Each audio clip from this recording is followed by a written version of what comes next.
انکار کر رکھے تھے، اور یہ بھی جانتے تھے والدار الآخرۃ خیر للذین یتقون افلا تعقلون۔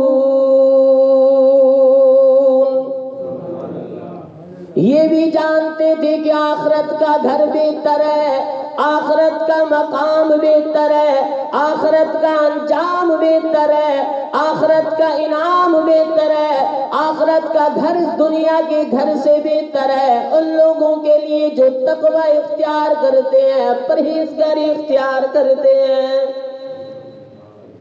آج ہم دنیا کے ٹھکانے کو بنانے کے لیے،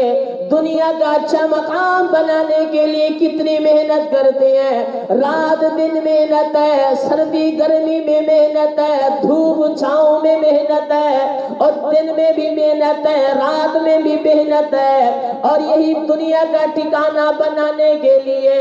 لیکن ہم نے کبھی نہ سوچا کہ آخرت کا ٹھکانہ بھی تو بنانا ہے، آخرت کی تیاری تو بھی کرنی ہے، آخرت کا انعام بھی تو حاصل کرنا ہے۔ آج آپ دیکھ رہے ہوں گے رات کا وقت ہوتا ہے اور سفید بال بھی ہو چکے ہیں، جسم کے اندر کبھی بھی ہے، لرزہ بھی ہے، ٹانگیں کانپ بھی رہی ہے، لیکن اگر پانی کے باریک ہو، رات کے 2 بجے کیوں نہ ہو، 3 بجے کیوں نہ ہو، یہ سب کچھ چھوڑ چھاڑ کر یہ جا رہا ہوتا ہے۔ اگر میں نے پانی نہ لگایا میری فصل تباہ ہو جائے گی، لیکن یہ کبھی نہ سوچا نماز نہ پڑھ کر، اللہ کے احکامات کو چھوڑ کر میری آخرت کا تباہ ہو رہی ہے، یہ کبھی نہ سوچا۔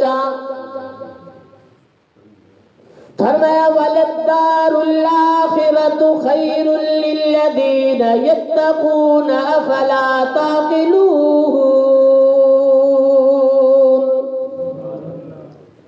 فرمایا آخرت